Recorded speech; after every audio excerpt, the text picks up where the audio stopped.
The initial years of the British rule in India were marked by conquests and rapid expansion. Many a times, people protested against the British expansion policies, the strongest being in 1857. Indian historians have also referred to it as Great Revolt of 1857 or the First War of Indian Independence. Let us walk down the pages of history and find out the various political and economic reasons for the First War of Indian Independence. The British East India Company arrived in India with the aim of gaining and expanding its political power in the country. After the Battle of Plassey in 1757, the East India Company adopted several unfair policies to expand its territorial power. One such policy was the doctrine of lapse, an annexation policy introduced by Lord Dalhousie, the then Governor-General of India. Under this doctrine, the East India Company could directly annex any princely state if the king died without a male heir of his own. States like Jhansi, Satara, Awadh and Nagpur were annexed as per this policy. The Indians resented this unfair policy. On the other hand, in 1849, Mughal Emperor Bahadur Shah Zafar received a humiliating order from Lord Dalhousie to vacate his ancestral palace, the Red Fort. Bahadur Shah's successors were also denied imperial titles and dignities. The proposal of taking away the title angered the Muslims. Nana Sahib, the adopted son of Peshwa Bajirao II, also was a victim to the British policies. He was denied his due pension after his father's death. Another factor that added to the unrest among people and the Indian soldiers in the British Army was the annexation of Awadh. On the pretext of misgovernance, the British exiled its king, Nawab Wajid Ali Shah, to Calcutta. After the annexation, everybody, including the Indian soldiers who owned lands in Awadh, was forced to pay higher taxes. The company also confiscated the estates of talukdars and zamindars. Awadh demonstrated resentment from all the sections of the society and hence played a major role in the uprising of 1857. Under the East India Company rule, India was being ruled by the British government from England. The revenue collected from India was being drained to England and not utilized for the welfare of the Indians. The Indians resented this unfair rule. With the advent of the Industrial Revolution, the British started buying raw materials from the Indians at very cheap prices and exported them to England in bulk.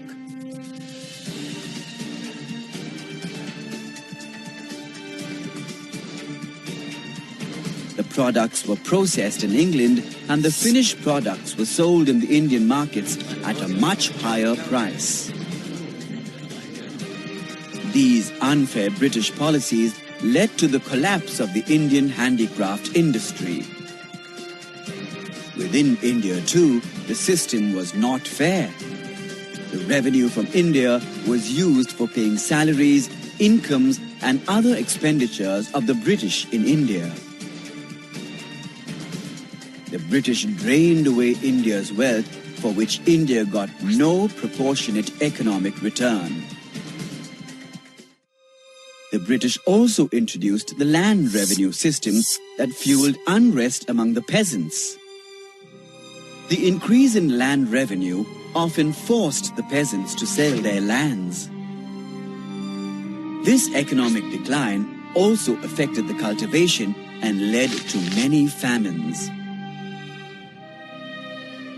The British policies also affected the royal patronage and slowly led to the disappearance of the court culture.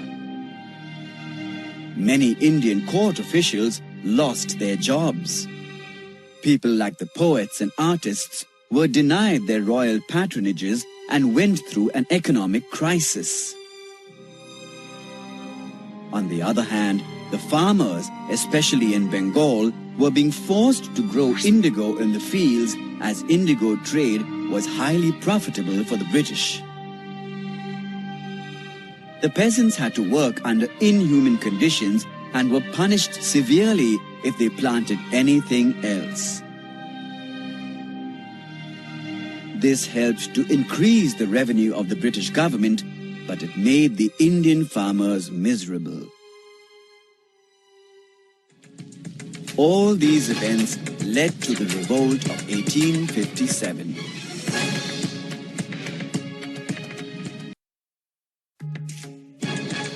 The Revolt of 1857 was a result of social, economic, political, military and religious discontent.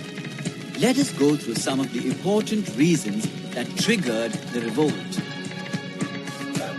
Some of the Indians did not appreciate British interferences in their social customs like sati and caste system, which was based on the 4 Varnas.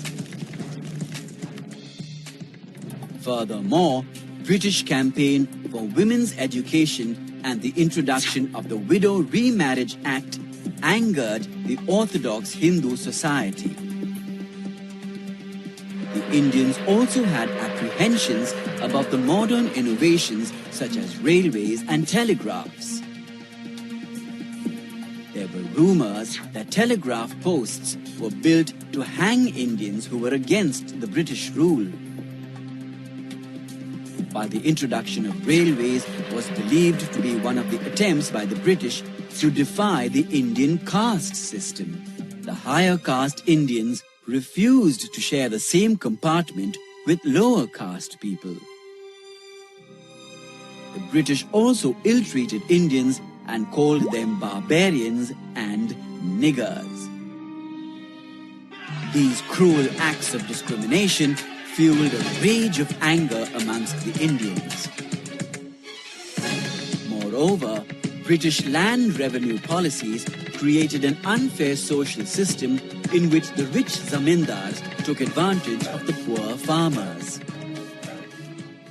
When the cultivators were unable to pay arrears of land revenue and interest on debt, they were tortured and sometimes imprisoned.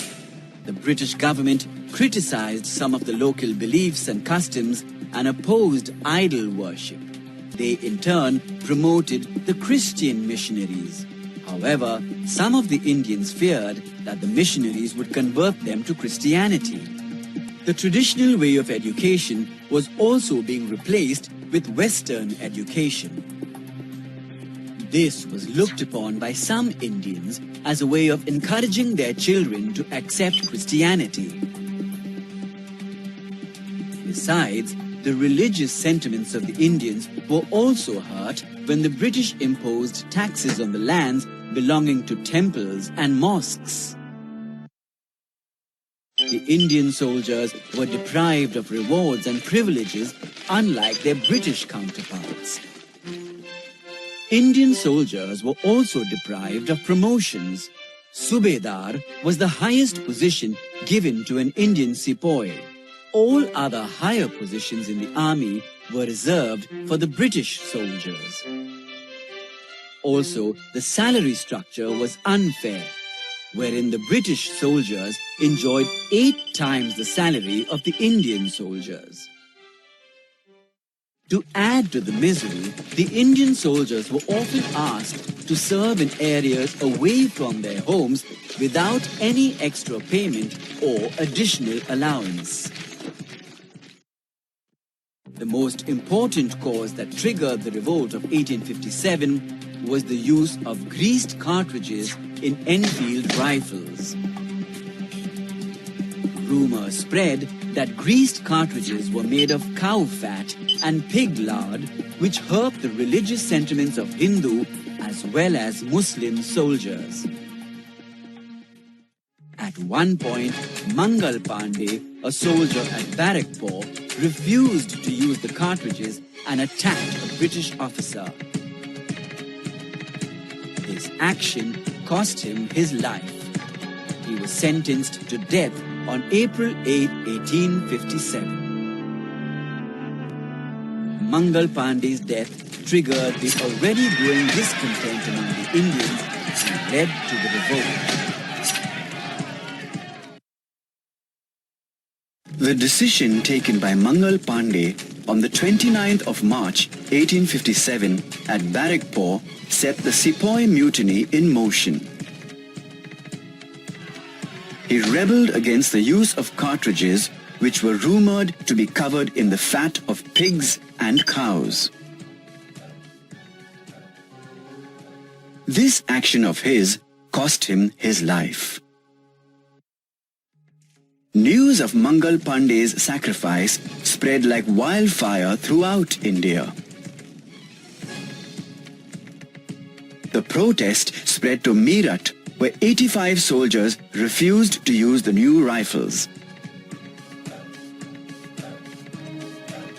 The British sentenced them to 10 years in jail.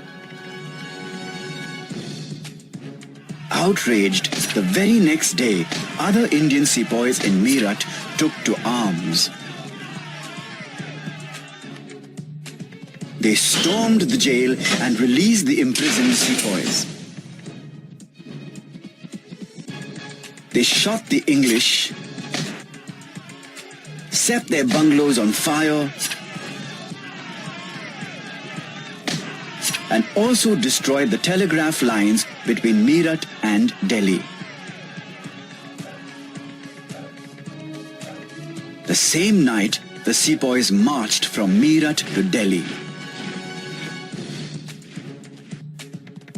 They killed the British soldiers and persuaded Bahadur Shah Zafar to lead the revolt. His acceptance renewed the hopes of many Indians. But the Sepoy Mutiny in Delhi was short-lived. The British fought back and banished Bahadur Shah Zafar to Rangoon. Delhi was recaptured in September 1858. Several uprisings took place all over the country. Nana Sahib, the adopted son of Bajirao II, led the revolt in Kanpur. The victory here was short-lived.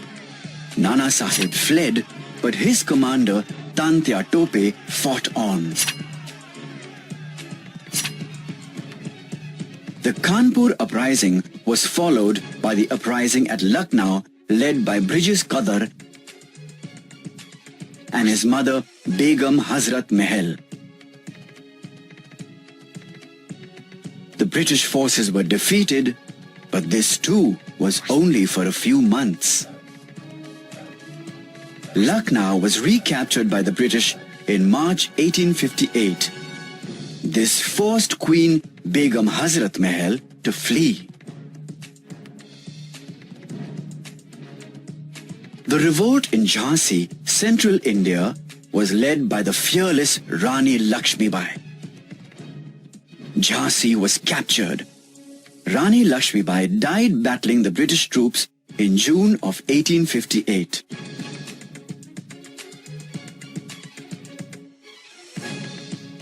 The British were shocked at the extent of the rebellion, but soon used repressive measures to crush the rebels.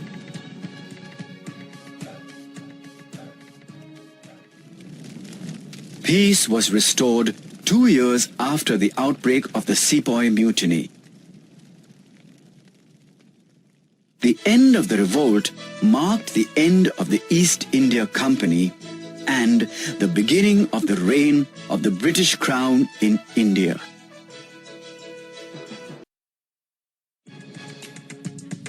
The revolt of 1857 shook the very foundation of the British Empire in India. let us learn about the results and its effect on the socio-political life of India. The most significant effect of the revolt of 1857 was that it brought an end to the rule of the East India Company. As per the Government of India Act of 1858, the administration of India was transferred from the East India Company to the British government.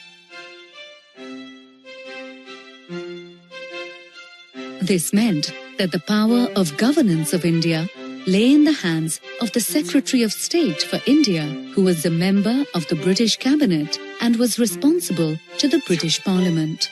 The Secretary of State was aided by a council that consisted of 15 members. The actual governance of India was handed over to the Governor-General of India, who assumed the title of Viceroy or the Crown's representative. Lord Canning was the first Viceroy under the Government of India Act of 1858.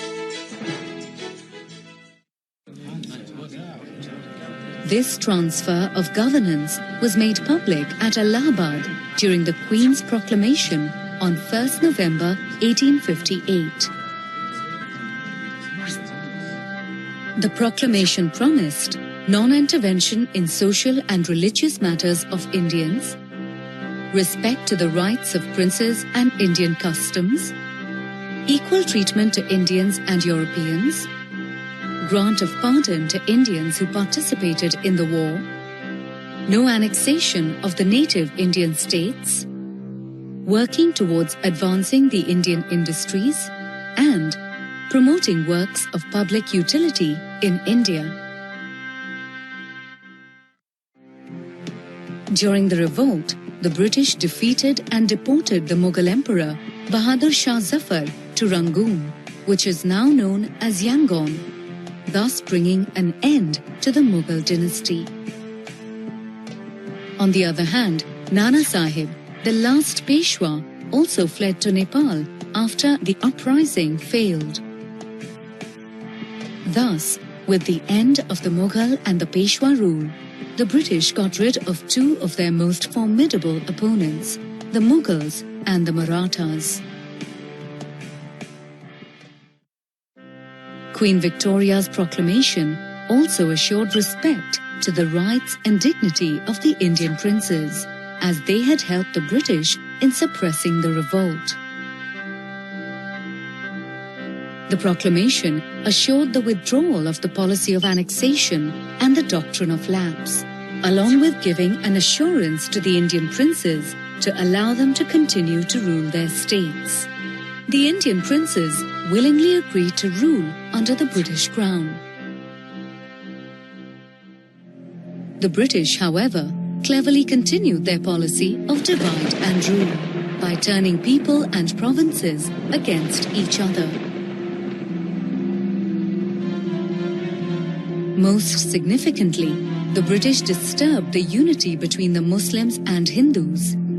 They showered undue favors on Hindus to win their loyalty, since they formed the majority. The increasing divide between the Muslims and Hindus ensured there was no threat to the British rule in India. The already existing racial bitterness between the British and the Indians increased after the revolt. The British considered all Indians as inferior in comparison to their racial superiority. They maintained a social distance to establish their authority over the Indians. Many hotels, clubs, parks, and even railway compartments were reserved only for Europeans. On the religious front, the British assured that they would not interfere in the religious affairs and traditions of the native Indians. Another major effect the revolt had was the reorganization of the British Indian Army. In order to prevent further uprisings, a number of military changes were undertaken. The strength of European troops in India was increased, while that of the Indians was reduced. The Europeans were given charge of key military positions. Afraid of another uprising, the Indian troops were never given sophisticated arms and ammunitions. The Indian artillery units were also disbanded.